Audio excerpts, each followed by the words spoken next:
தோட்டத்தில் ஒரு நாள் வேலைன்னு சொல்லிட்டு நானும் தம்பி கிளம்பி தோட்டம் போயிட்டேங்க. மக்காச்சோளம் கருதல்ற வேலை. இந்த 2 ஏக்கர் நிலத்துல சோளம் நட்டதுலேருந்து கடைசி வரைக்கும் வேலை பார்த்து அம்மா மட்டும்தான். நாங்கள் ஸ்டார்ட்டிங் உழவு ஓட்டி கொடுத்தோம். கடைசியாக வந்து மக்காச்சோளம் கருதலில் போயிருந்தோம்.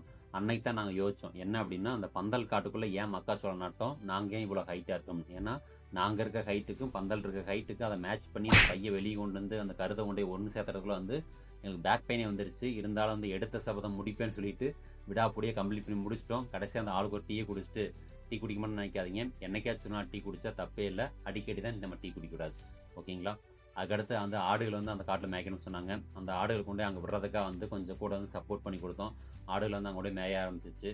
கடைசியாக வந்து அன்றைக்கி வந்து ஆடு மேய்க்கிறதுக்கான வாய்ப்பு கிட்டத்தட்ட வந்து 20 வருஷம் வச்சு மேய்க்கிற வாய்ப்பு எனக்கு கிடைச்சது. ரொம்ப பெரிய சந்தோஷம். கடைசியாக வந்து அடுத்த நாள் வந்து சோளக்கதை அடிக்கிறதுக்கு வண்டி வந்துருச்சு. சோளத்தால் அடித்து கொண்டு போய் வந்து மில்லில் போட்டுட்டு கணக்கெடுத்து பார்த்தோம் அப்படின்னா எதுவும் மிச்சமாகலை. இந்த போகம் வந்து நட்டம் தான். இதுதான் விவசாயியோட நிலைமை. எல்லா போகும் எல்லா டைம் லாபம் கிடைக்காது.